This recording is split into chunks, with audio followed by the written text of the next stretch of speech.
AP senior IPS అధికారి PSR ఆంజనేయులను అదుపులోకి తీసుకున్నారు పోలీసులు.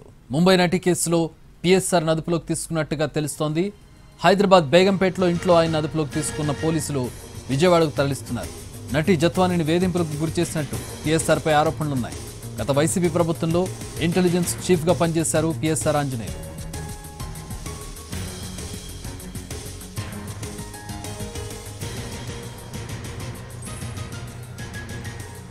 సీనియర్ ఐపీఎస్ అధికారి పిఎస్ఆర్ ఆంజనేయులను అదుపులోకి తీసుకున్నారు పోలీసులు. ముంబై నటి కేసులో పిఎస్ఆర్ను అదుపులోకి తీసుకున్నట్టుగా తెలుస్తోంది. బేగంపేటలోని ఆయన ఇంట్లో ఆయన అదుపులోకి తీసుకున్న పోలీసులు విజయవాడకు తరలిస్తున్నారు. నటి జత్వానికి వేధింపులకు గురి చేసినట్టు పిఎస్ఆర్ పై ఆరోపణలున్నాయి. గత వైసీపీ ప్రభుత్వంలో ఇంటెలిజెన్స్ చీఫ్ గా పనిచేశారు పిఎస్ఆర్ ఆంజనేయులు.